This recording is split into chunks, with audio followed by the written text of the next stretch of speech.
Awaited Guy's next segment with a fistful of Garrett's Nirvana. After 2 more rings, the caller gave up. Robocall, she decided, searching her palm for the next bite. With each crack of a popcorn kernel, a memory floated into Muriel's mind. Scampering across a crew-cut lawn, executing a flawless cartwheel, selling pink lemonade from a rickety folding table, ice cold, only 25 cents, shooing away a pillow-footed puppy energetically licking cookie crumbs off the hem of her sleeveless white dress. None were her memories, of course. They were a cinematographer's version of childhood, Vaseline-lensed and shot in the tangerine light of sunset. Muriel preferred manufactured memories to her own. Unfettered by the recriminations of real life, fantasy flashbacks comforted her. The phone rang again. Now she was sure it was Joni.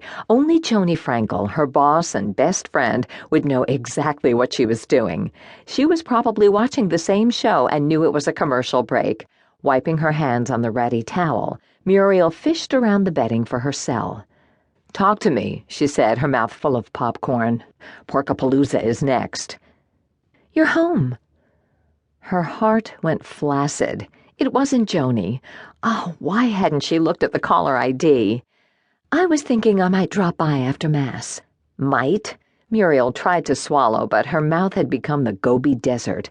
Guy Fieri was back on the air introducing a Georgia pitmaster and his barbecue. Andouille sausage from scratch. Dude! Just a minute. Muriel put the phone down and hoisted herself out of bed, duck-walking into the bathroom to spit the half-chewed popcorn into the toilet. She swished tap water around her mouth and spit again. She washed her hands with soap. Splashing cold water on her face, she dabbed it dry with a hand towel, the way they do in moisturizer commercials. By the time she got back to the phone, she hoped her sister had hung up. "I'm relieved you're home," Pia said in a clipped sort of way. Muriel sat on her bed and watched the popcorn tin wobble. "Is everybody okay?" "Fine, yes." Good. She swiveled her neck left and right and evaluated her surroundings. Then she sighed a silent sigh. Muriel wasn't nearly prepared for a visitor, certainly not her impeccable older sister, Pia. The limes in her fridge were green rocks, and the club soda was flat. A brownish ring encircled the inside of the bathtub. Her fingernails needed filing and were truck driverish with their grubby edges. She'd been meaning to manicure them, do a whole evening of beauty maintenance and repair, but it was all so dreary and futile. Leg hair regrew instantly, teeth yellowed with the first cup of coffee, a décolletage crease formed whenever she slept on her side, and nose pores darkened overnight like freckles after a day at the beach. Nature was clearly out to get her. It began its annoying downward pressure after she turned 20. 20! Didn't normal women start their disintegration a full decade or 2 later? "You'll be home in a couple of hours, won't you?" Pia asked. Muriel didn't want to answer. Not once had Pia failed to exhale an accusatory puff of air through her perfectly narrow nostrils when she saw her younger sister.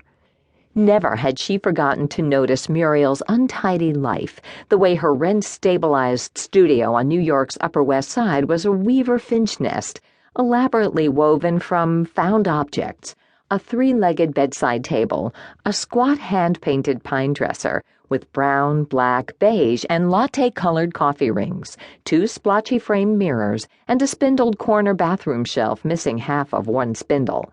Alone within her own 4 walls, Muriel felt peaceful.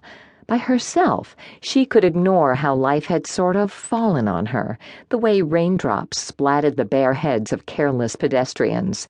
They should have planned better, tucked a collapsible umbrella in their handbags at the very least.